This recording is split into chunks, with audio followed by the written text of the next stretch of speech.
Hey y'all. So, I'm doing something a little bit different today. I know I say that every video, but I tend to make different videos. So, today I'll be reviewing K-dramas in a tier list format. Korean dramas are basically all I watch. And I know tier lists are kind of out right now, I'm kind of missing the trend, but I just think it's a good way to review things for this sort of format. So yeah, I never really liked television shows, but I studied in Korea, and I don't know, ever since I watched my first K-drama, I just got hooked, and that's all I watch now. So I thought I could review them and recommend them and just have some fun kind of putting them on a tier list. So I did film this before, but I forgot to explain my tier levels. So the top one is Fire. These are just the absolute best, most well-rounded, and I will explain why each drama fits under Fire. Then the next one is Epic. These are just awesome, epic, great K-dramas. Great speaks for itself. Under that is Good, then Decent, and then Mids. So everything under Fire is basically, as you would expect, kind of best to worst at the bottom. Okay, and so then I also have these little pieces of paper. So I know most people do this digitally, but I am nowhere near that digitally literate, so I have it on paper. But anyways, I'll just draw one of these at random, give you my review, my summary, and tack it on up here. So, I hope I explained everything this time, but I think you get the general idea.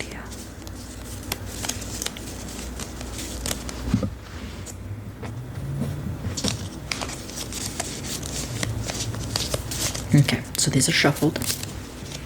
Let me just draw the first one. Okay, the first one is called Ite-won class. So to give a summary, it's about a guy whose dad dies, and he wants to avenge his father's death, but he does this by starting a restaurant because his dad had a restaurant, and he wants to take down this big corporation basically. And it's really good. So I'm gonna rate it, and I'm gonna put it in, gotta do the little piece of tape on the back. But we're gonna go ahead and stick Ite-won class in Fire. It goes in Fire. And that's just because it's like so well-rounded as a show. There's elements of, I don't want to say horror, but very brutal, very horrific things. Obviously it's not rated R or anything. By the way, this one's on Netflix. I think all of these except one are on Netflix, so if you have Netflix, you can watch any of the ones that I recommend. But yeah, it has some more brutal elements, definitely drama, also comedy. And the thing that really sets it apart from other dramas is the diversity. I won't say too much, but there's a lot of like really good representation in the cast, and I don't mean just for the sake of representation. I mean, the show does a really great job of I don't know, just having like different storylines, if that makes sense. Okay, so yeah, Ite-won class, Fire. Let's see what's next. Okay, so let's just get some tape. We already know where this one's going. The next K-drama I want to review is Squid Game. So everyone and their mother has watched Squid Game. I hadn't until a couple months ago, and I don't know why. I guess I was in Korea while it was gaining popularity, and I just overlooked it. I didn't realize how good it was, and I can be really bad about not wanting to watch something just because it's mainstream, and I need to shake that habit because most things are good because of that, or they're mainstream because they're good. But yeah, Squid Game goes in fire for sure. For those of you who haven't seen Squid Game, it's basically about people who have like financial struggles, like they're deeply in debt. They get invited to high stakes games, high stakes takes on children's games such as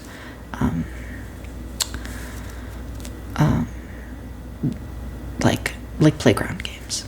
So, but yeah, I would give that one fire just because the characters are amazing. The evil characters are evil, the good ones are good, and there's unexpected twists between good and evil. The games are compelling. The horror is horrific, gratuitous at parts, I think, a little hard to watch, but just addictive overall. So that's Squid Game. Okay, let's draw the next one. Also on Netflix, so I would recommend that. Okay, the next one is called Her Private Life. I watched this one. This one is a rom-com. Yeah, it's a rom-com. I watched it because it's one of my professor's favorite K-dramas, and let's see. It's about a fangirl. So she's a fan of a K-pop idol, but she's also an art curator. And then a handsome new art director comes into town, and she has to sort of balance being a fangirl of a K-pop idol and maybe perhaps falling for this handsome art director. So, you know, kind of leading a double life, and yeah, comedy, romance. And so I'm gonna go ahead and put Her Private Life into the good category. It's just not that well-rounded. Like, it's a rom-com, and if you like rom-coms, it's a really good one, I think. It's funny, and yeah, but you know, that's all it is, if that makes sense. Not that something has to be deep to be good, but maybe less exciting, less of a hook to it. Okay, the next one on my list, or in my pile, is called My Name. These are all the K-dramas I've ever watched, so some of them are a little foggier in my memory, but I will do my best to give a good synopsis. My Name is about, this is kind of similar to Ite-won Class, but a very different genre. It's about a girl, a high school girl, whose father is killed, and she decides to avenge his death as her life's goal. And it's very intense. There's a lot of violence because she joins a gang, and yeah, so it's kind of like a cops versus gang type thing, but there are so I think it's R-rated. It has very intense violence and sexual scenes. And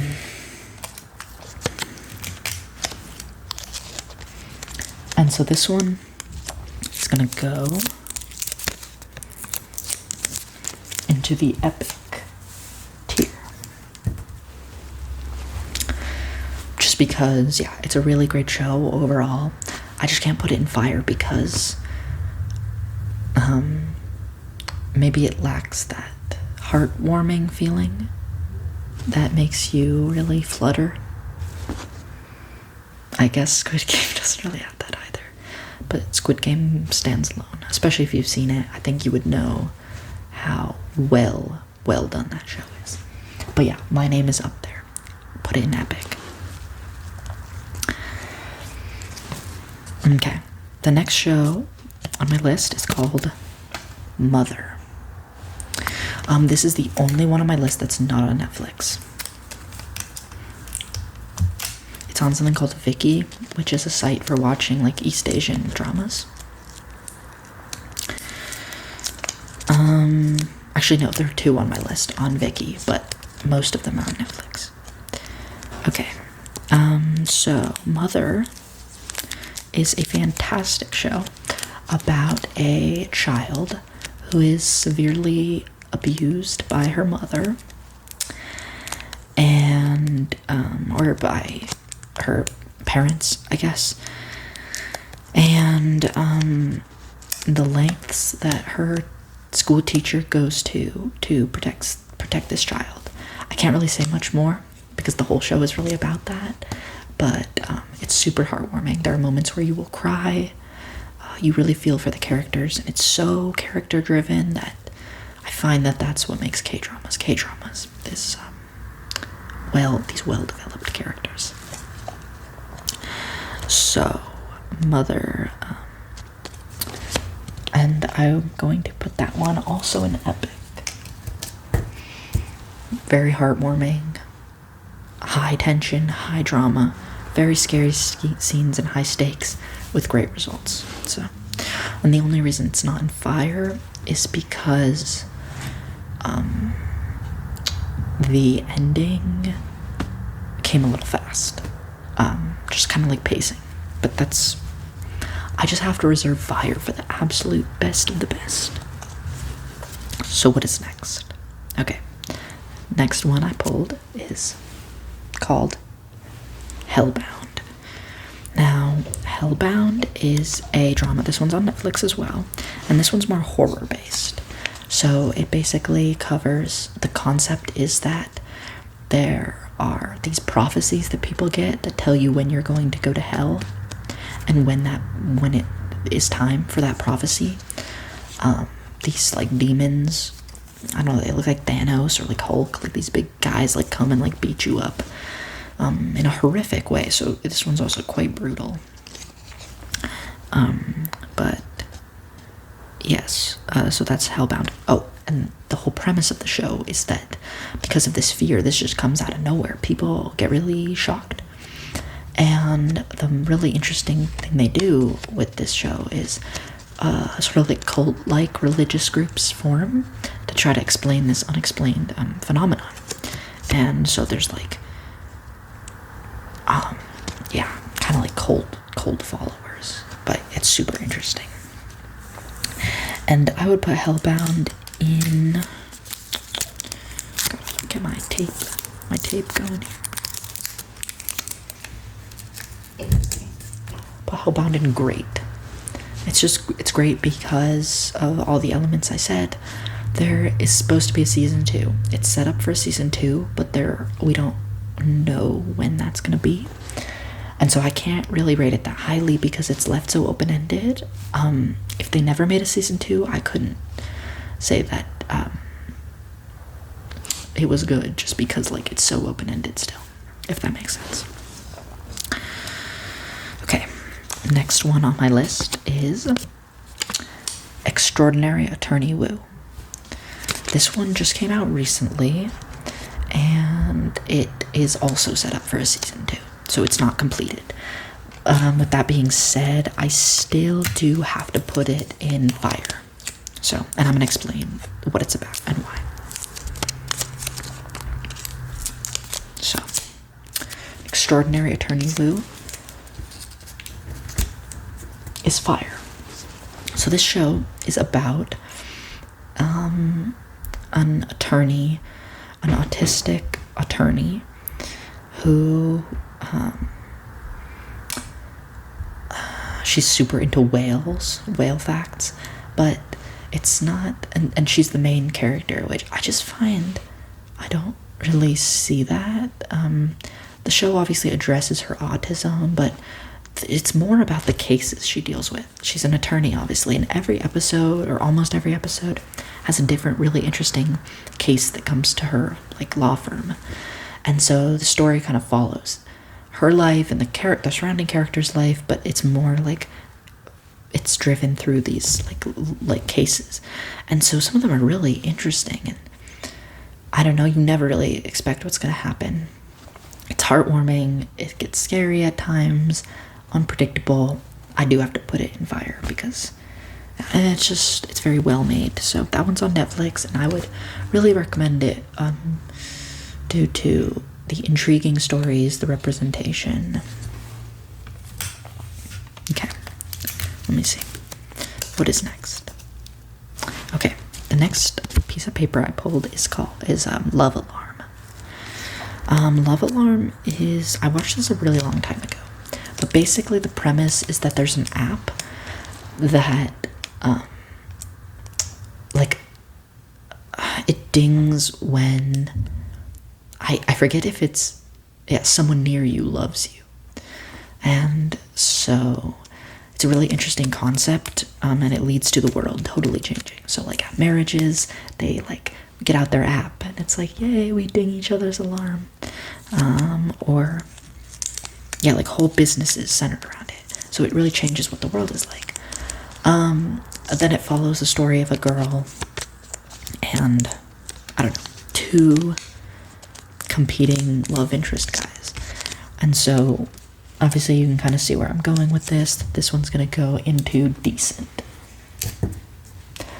It's a decent premise. I think it's interesting. And again, if you're interested in like romance type things, like that thing, it's totally your style. It's a great,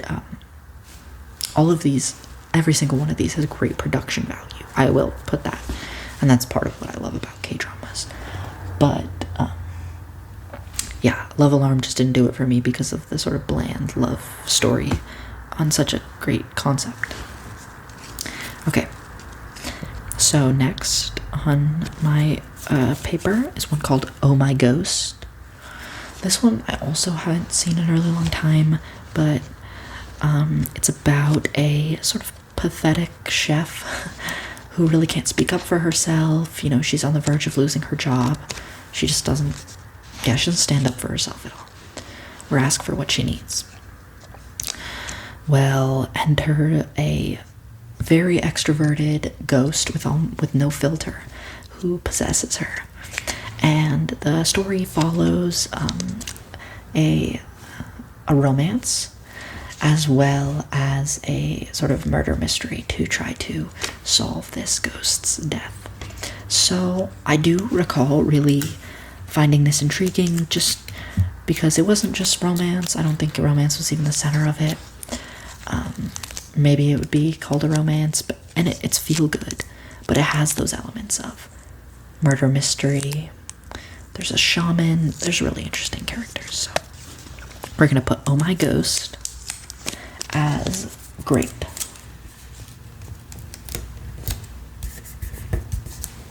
Look at this. We're building up a beautiful tier list. Okay. So, okay. Oh, my next one is Beyond Evil. Beyond Evil. So this one is also on Netflix. It follows the story of, it's a cop drama, but it goes beyond that. It's about a murder that takes place that's quite gruesome. It involves, well, I don't need to get into the details, but it's about solving this murder. The interesting thing about this show is that you really don't know who did it. You think you do, but it does a really good job of kind of taking you on that journey too. Like, who really did it? So yeah, it's super interesting. There's, good old corruption involved. Corruption is a common theme within K-dramas. The corrupt chairman, the corrupt assemblyman, that sort of thing. So yeah, serial killer, corruption, cops. This one was really good.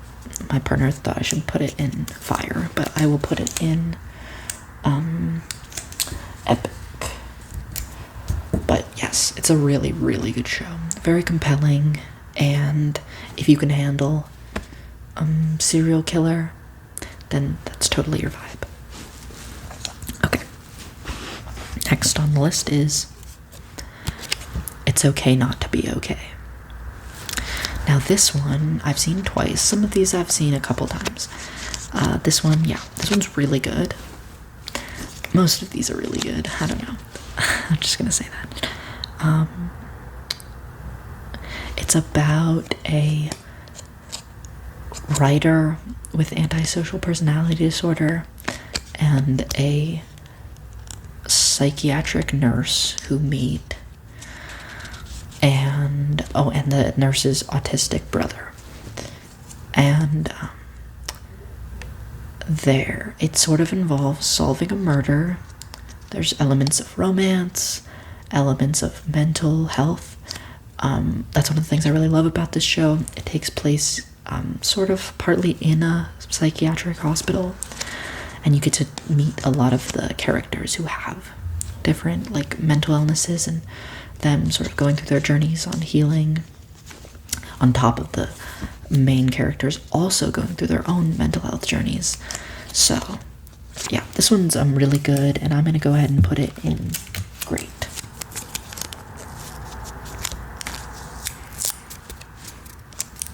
So It's Okay Not to Be Okay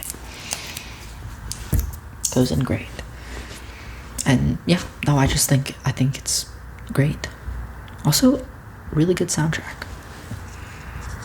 Yeah, the soundtracks on some of these. Okay. So the next on the list is called Sweet Home. Sweet Home, we are gonna go ahead and put in epic.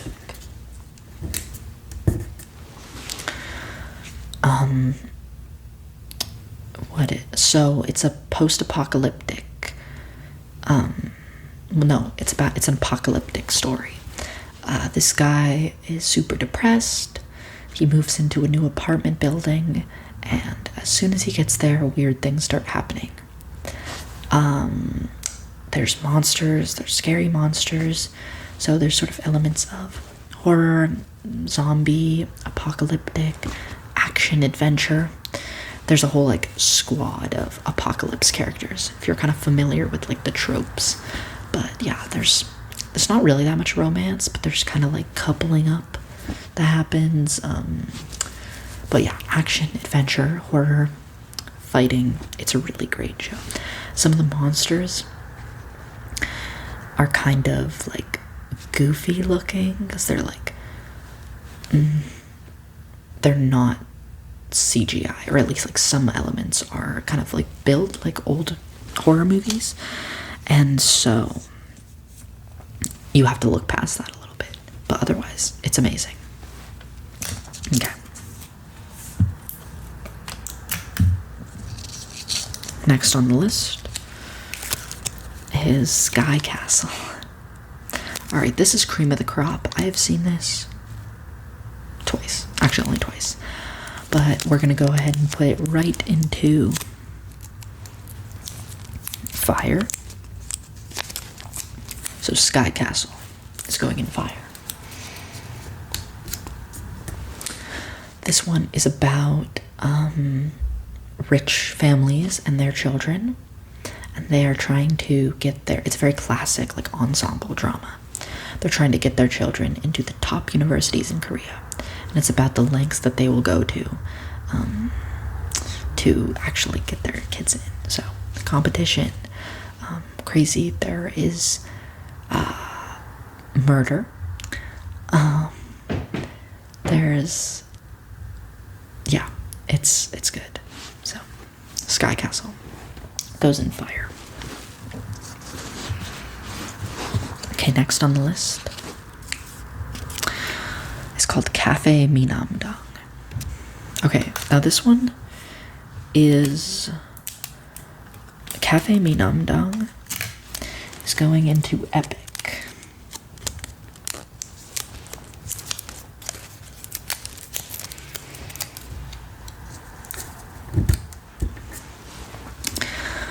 about a shaman and a cop who are both competing to solve a serial killer mystery.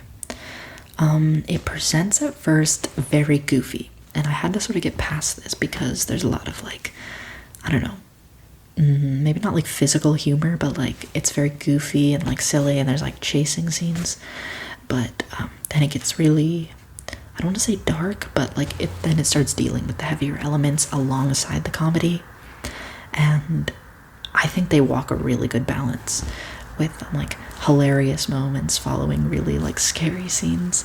And I've never really seen a show do something like that, where you really can't tell if it's trying to be a horror or a comedy.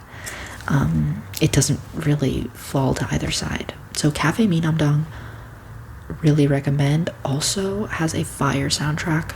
So, okay. The next show is called Mine. Mine is another sort of ensemble drama similar to Sky Castle.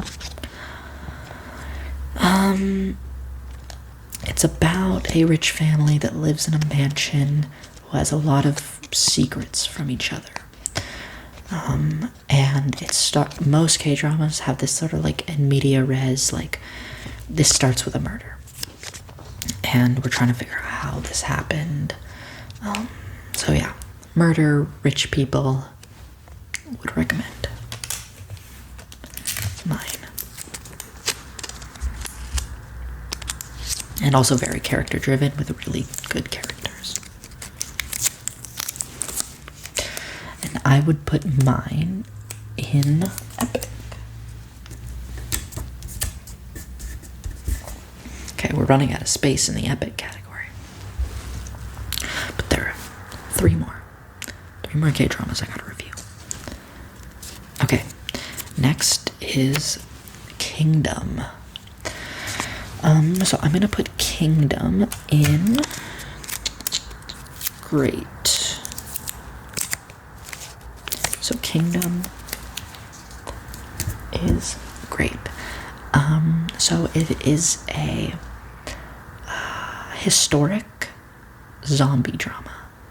Yeah. So it's 2 seasons, and again, this one is supposed to have another season, but it's one, I don't know, there's a movie that goes along with it. I can't really keep track, but it's not complete. So it can't be too high on the list, because I don't know. But yeah, it takes in the like Joseon era of Korea. So basically like kings, princes, peasants.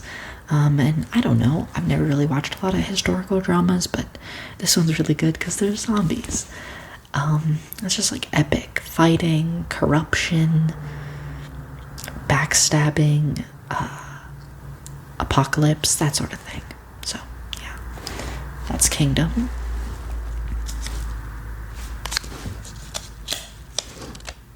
Okay, this is actually perfect.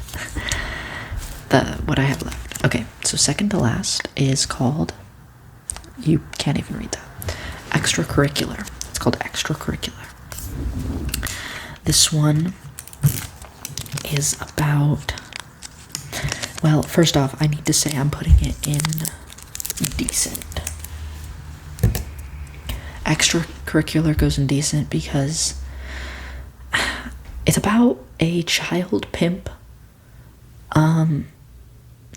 And yeah, so it's kind of like action. I don't know, it's like drug ring pimping sort of thing, but yeah, it's called extracurricular because he's a high schooler. So after school, basically, of being like kind of a loser, he's this like, I don't know, drug lord pimp character. Already kind of weird themes, just given that it's a child. I don't know. I think it's more so bumped down just because maybe none of the characters are that relatable.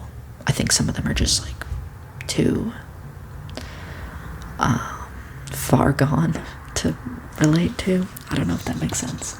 But, you know, it's awaiting a season 2, and I would watch that season 2 if that says anything. So yeah, it really does belong in the decent category. Like, it's decent. I'd watch another season. And then last but not least, Penthouse. So the reason why it's perfect that this one's last is because this is the one I'm currently watching. I just finished season 1 of Penthouse, and there are 3 seasons. This one is not on Netflix, so this and Mother are the only ones that are on Viki. But yeah, Penthouse is very similar to Sky Castle. It's about rich families. It starts with a murder, and you try to, get to how that happened.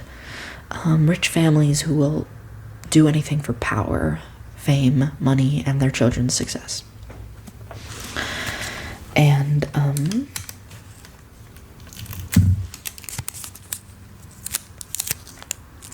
this one goes into epic. So yeah, no, it's just really dramatic, really compelling, really addictive. I sort of have a bias towards the ones that are like rich people. I don't know, they're just, the outfits are always so cool. It's always so dramatic, so ridiculous, and the things that happen are very big because rich people can, I don't know, hire a hit on someone or move to a new place all of a sudden, that sort of thing. So, but yeah, this is my tier list. If you have any K-drama recommendations for me, I would love to hear them. Or if you would place any of these differently, if you have watched them somewhere else, tell me that as well. And I'm sure I'll be doing this again if y'all liked to watch it, because I watch so much Korean TV. So I could do this, hit me up in 6 months and I could do a whole new set of this. But yeah, I hope you enjoyed the video. And I hope you have a good night's rest or a wonderful day. And I will see you next time.